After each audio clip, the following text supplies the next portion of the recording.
새로운 살 길이라는 제목으로 말씀 전하도록 하겠습니다. 오늘 본문을 요약하자면요, 이렇습니다. 죄인이었던 우리를 위해 예수님께서 큰 대제사장이 되셔서 그 피로 말미암아 휘장을 넘어 하나님께로 나아갈 수 있다라는 것입니다. 그래서 우리가 하나님께로 나아갈 수 있는 길을 휘장을 넘어 주님께서 만들어 주셨다라는 것입니다. 따라서 우리가 참 마음과 온전한 믿음으로 하나님께 나아가자는 것이 오늘 본문의 주된 내용입니다. 오늘 본문을 통해서 우리의 살 길을 열어주실 그 주님을 우리가 바라보길 원하고 그 주님을 받아들이는 시간이 되기를 소망합니다. 19절 20절 말씀인데요, 그러므로 형제들, 우리가 예수의 피를 힘입어 성소에 들어갈 담력을 얻었나니 그 길은 우리를 위하여 휘장 가운데로 열어놓으신 새로운 살 길이요 휘장은 곧 그의 육체니라. 여러분, 구약의 성막은 어떻게 되어 있었습니까? 성소와 지성소가 있었는데 그것을 가로막는 것이 있었습니다. 그것이 무엇이죠? 휘장이 가로막고 있었습니다. 그래서 지성소를 볼 수가 없었어요. 왜요? 휘장이 가려져 있기 때문에 안을 볼 수가 없는 것이죠. 이 지성소는 아무나 들어가지 못했고 오직 대제사장만이 1년에 한 번 대속제일에 들어갈 수 있었습니다.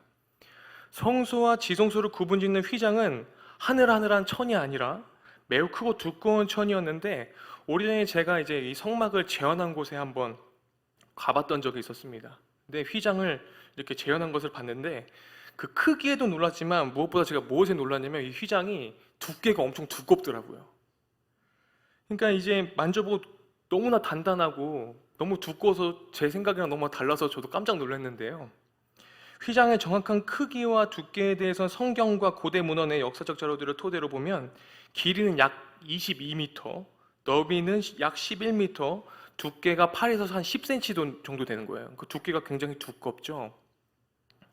휘장을 처음에 만들어서 달기 위해서 반드시 정결하게 하는 과정이 필요했습니다.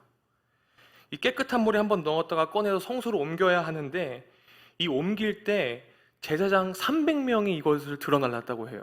그러니까 이 휘장을 나를 때 여기 모인 모두가 다 날라도 나를 수 있습니까? 못 나릅니까? 못 날라요. 여기 모인 인원으로 해도 그걸 나를 수 없는 겁니다. 그만큼 엄청나게 크고 무거웠대요. 이런 두꺼운 휘장이 위에서 아래로 자연적으로 찢어질 가능성이 그래서 있으니까 없습니까? 없습니다. 너무나 크고 두껍고 정말 찢어질 수 없는 휘장입니다. 그래서 아무리 힘이 센 어른들이 달라붙어도 이것을 찢을 수가 없는 그렇게 견고한 휘장이, 예수님께서 십자가에 못 박혀 숨을 거두실 때 그 성소의 휘장이 찢어졌다라는 이 사건은 단순히 우리가 그냥 문자적으로 봤을 때 찢어졌구나, 이 정도의 문제가 아니라는 거죠. 이때 유대인들이 휘장이 찢어진 것을 보고 놀랐다고 얘기한 그 고백은 감히 일어날 수 없는 일이 정말로 벌어진 거예요. 오늘 본문이 이것을 이야기하고 있는 것입니다. 그래서 19절에 우리가 예수님의 피를 힘입어 성소에 들어갈 담력을 얻었다고 오늘 성경은 얘기하고 있어요. 앞서 언급한 대로 구약에서는 아무나 지성소에 들어갈 수 없었고 볼 수도 없었습니다. 그러나 하나님께서는 예수님의 십자가의 죽음으로 그의 몸인 휘장을 찢으셨습니다. 성소의 휘장이 둘로 갈라진 것처럼 십자가에 못 박히신 주님의 몸이 우리가 하나님께로 나아가려고 할 때 이를 가로막는 모든 장벽을 어떡합니까? 찢어버리신 것입니다. 때문에 우린 예수님의 피로 말미암아 지성소와 같은 하나님의 보좌 앞으로 나아갈 수 있는 새로운 길이 열리게 되었습니다. 죄로 인해 끊었던 하나님과의 교제가 회복되었고요, 영원한 생명을 누릴 수 있는 길이 열리게 되었습니다. 그 길은 무엇입니까? 20절을 다시 읽어볼까요? 20절 말씀 다 같이 한번 읽어보겠습니다. 그 길은 우리를 위하여 휘장 가운데로 열어놓으신 새로운 살 길이요 휘장은 곧 그의 육체니라. 하나님이 우리에게 열리게 하신 새로운 길입니다. 이는 두 가지를 의미합니다. 첫째는 예수님의 피로 구원의 생명을 얻는 새로운 살 길입니다. 둘째로는요, 예수님의 피가 우리의 삶의 문제를 찢으시고 닫힌 문을 열게 만드시는 새로운 살 길입니다. 하나님이 우리에게 그때도 지금 이 순간도 새로운 길을 열어주시는 분이라는 것을 우리가 기억해야 하는 것이 굉장히 중요합니다. 그런데 우리가 어떻습니까? 우리의 삶을 살다 보면 우리는 새로운 살 길을 열어주시는 그 주님을 잊어버릴 때가 너무나 많아요. 그 휘장을 찢어버리신 그 주님을 잊어버릴 때가 너무나 많더라는 것입니다. 그래서 이것을 기억하는 그리스도인들은요, 현재의 문제와 고난에 불안해하지 않습니다. 그런데 이것을 잊어버리는 순간 어떻습니까? 우리의 눈앞에 보여진 그 현실과 눈앞에 보이는 그 문제들이 우리들을 가로막습니다. 그래서 주님을 바라보지 못하게 만들더라는 것입니다. 19절에 우리가 담력을 얻었다고 얘기하고 있습니다. 이 담력의 원어적 의미가 무엇이냐면 담대함을 가졌다는 것입니다. 예수님이 아니었다면 하나님 앞에 나아가는 것이 얼마나 두려운 일이겠습니까? 근데 예수님께서 우리가 주님께로 향할 수 있는 담대함을 주셨다라는 거예요. 그 담대함을 얻는 그것이 무엇입니까? 우리에게 새로운 살 길을 열어주셨다라는 것이죠. 만약 어떤 사람에게 윤리적인 죄가 있다면 어떻습니까? 경찰서에 들어가는 것이 무섭겠죠. 물론 죄가 아예 없으면 당연히 두렵고 떨림은 없을 것입니다. 그러나 죄가 있는 상태라면 혼자가 아닌 유명한 변호사를 대동한다고 간다면 아마 그 마음이 어때요? 좀 덜 떨리겠죠. 그럼 담력이라는 것은 어떻게 하는 거예요? 내가 스스로 막 용기를 만들어서 생기는 것이 담력일까요? 그렇지 않다라는 거예요. 오직 예수님의 보혈로 우리가 하나님 앞에 나아가는 담대함을 갖게 될 수 있다라는 거예요. 예수님의 보혈이 아니면 주님께로 나아갈 수 있는 담대함이 생길 수가 없다라는 것입니다. 오직 예수 그리스도만이 나를 주님께로 향할 수 있는 담대함을 주시는 분이시라는 것입니다. 예수 그리스도가 우리의 최고의 변호인이라는 것이죠. 우리가 죄인인 것 맞습니다. 그렇지만 이 죄인이 주님 앞에 나아갈 수 있는 담력은 어디로부터 옵니까? 예수 그리스도로부터 옵니다. 믿으십니까, 여러분? 오직 예수님의 보혈로 우리는 세상의 문제 속에서 두려워하지 않는 담대함을 얻게 되는 것입니다. 이것이 새로운 살길, 그 새로운 살길을 열어주시는 예수님의 보혈을 의지하며 담대하게 오늘을 살아가길 원합니다. 요즘 이런 말이 있습니다. 제가 좀 설교를 축소해서 하려고 굉장히 많이 노력하고 있는 거 여러분 보이시죠? 요즘 최애라는 말이 있어요. 이 최애라는 말이 어떻습니까? 최고로 애정한다, 이런 말이에요. 최고로 애정한다. 최애, 너 최애가 뭐야? 이렇게 물어보면 최고로 애정하는 것이 무엇인지 물어보는 거나 이렇게 알면 되시는 거죠. 그런데요, 이 최애가 삶을 풍요롭게 한다는 거예요. 너 최애가 뭐야? 나의 최애는 이거야 했을 때, 우리가 최애를 얘기할 때, 최고로 애정하는 것을 얘기할 때 무엇을 얘기해요? 나의 삶을 뭔가 풍요롭게 하는 것을 얘기할 거예요. 젊은이들도 그럴 것입니다. 근데 최애로 인해 삶이 기쁘고 즐거워진다는 거죠. 그런데 이 최애는요, 가만 보니까요, 이 소유욕이랑 동반하더라고요. 그런데 이 소유욕이 동반하는데 이 소유욕은요, 사람이 될 수도 있고 물건이 될 수 있고 또 다른 무엇이 될 수도 있더라고요. 우리에게요. 많은 사람들이 각자만의 최애로 기쁨과 만족감을 얻습니다. 그러나 예수님의 보혈로 새로운 마음을 얻게 된 우리는 세상의 것들로 기쁨과 만족을 얻는 것이 아니라 오직 예수님을 통해 얻는 하나님의 영원한 친밀한 관계, 그리고 우리에게 주신 소망의 말씀이 최애가 되어야 된다는 말씀을 오늘 하고 계신 거예요. 예수님의 보혈을 통해 우리에게 새 마음이 주어졌습니다. 우리에게 새로운 살 길이 보여지기 시작했습니다. 하나님을 사랑하는 마음과 하나님이 기뻐하시는 사랑과 선행을 이웃에게 추구하려고 하는 마음입니다. 우리가 왜 하나님을 사랑하고 이웃을 사랑해야 합니까? 그것이 우리의 새로운 살 길이기 때문에 그렇습니다. 그러나 그것을 행하게 하시는 분이 우리가 아니라 하나님이신 것을 잊지 말아야 됩니다. 내가 억지로 하나님 사랑하고 이웃을 사랑할 수 있는 것이 안 되더라는 거예요. 주님이 그 마음을 주셔야 된다는 거죠. 주님이 그 새로운 살길을 우리에게 보여주셔야 된다는 것입니다. 하나님은 성령님을 우리 안에 두셔서 그 능력으로 하나님의 뜻을 행하게 하십니다. 이 모든 것이 오직 예수 그리스도의 보혈로 가능하게 됩니다.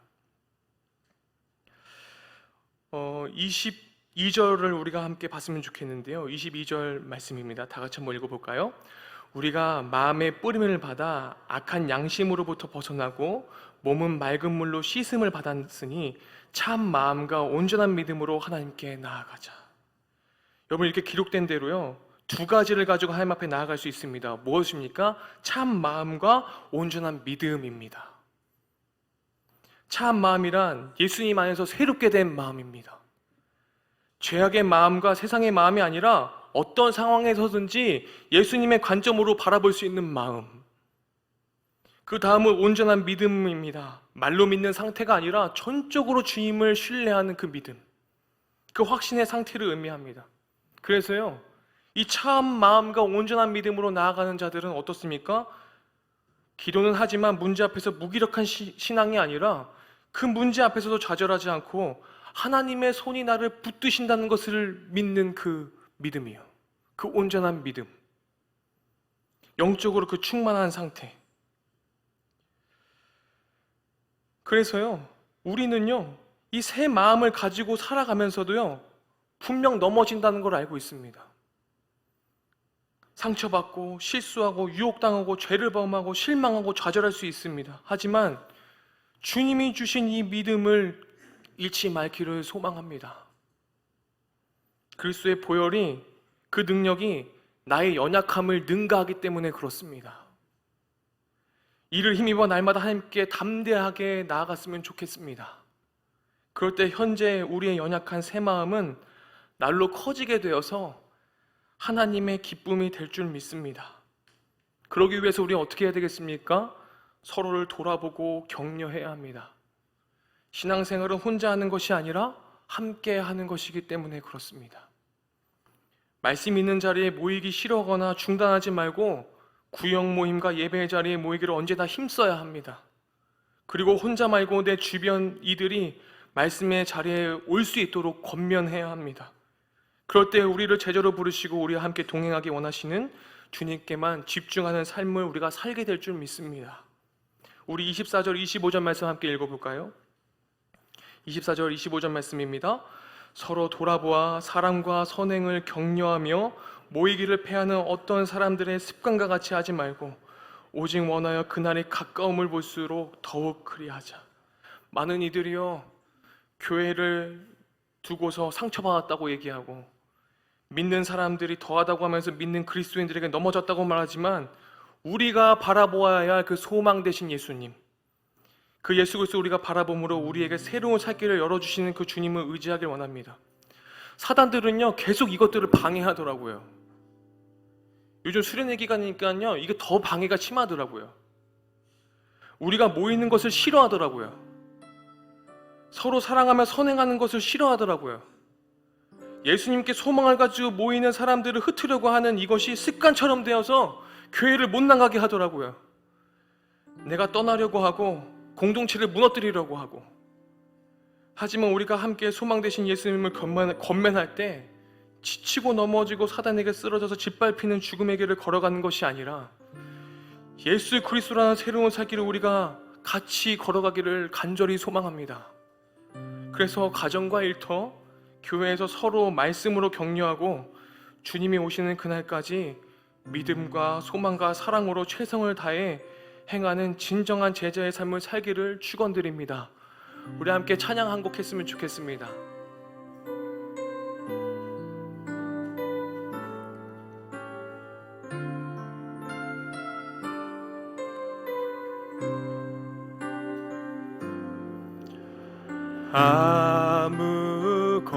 아무것도 두려워 말라. 주 나의 하나님이 지켜주시네. 놀라지 마라. 겁내지 마라. 주님 나를 지켜주시네. 내 맘이 힘에 겨워 지치지라도 주님 나를 지켜주시네.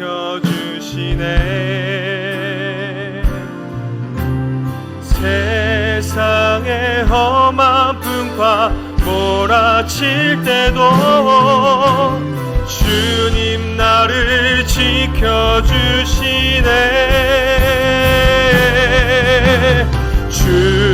주님은 나의 산성,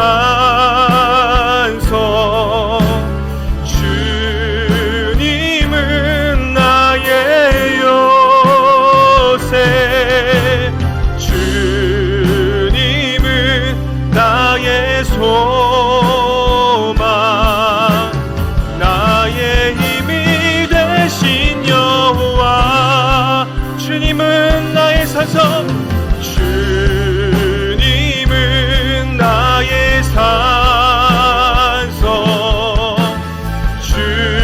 주님은 나의 요새, 주님은 나의 소망,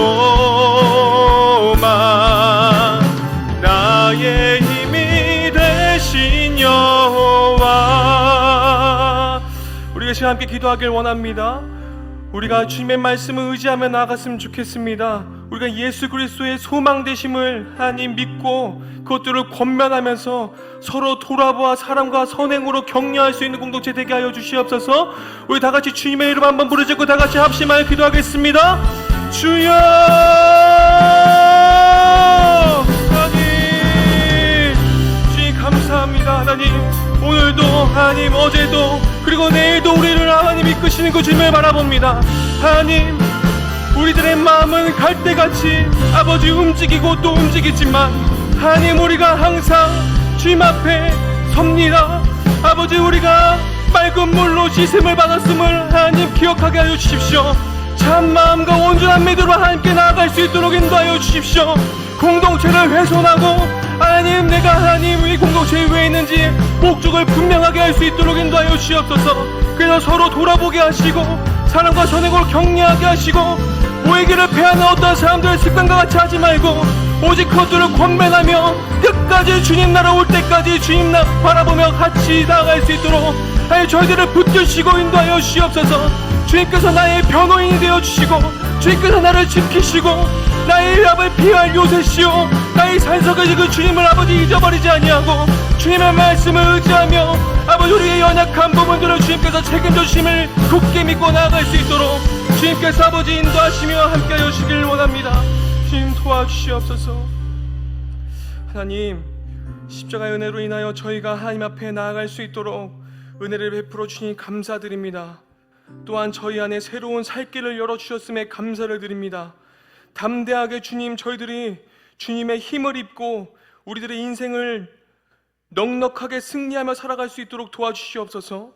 어떤 고난과 문제가 있을지라도 가로막힌 것을 둘로 쪼개시고 찢으셔서 우리들에게 새로운 살 길을 열어주시는 그 주님을 의지하게 하여 주시옵소서. 예수 그리스도의 이름으로 기도드렸습니다. 아멘.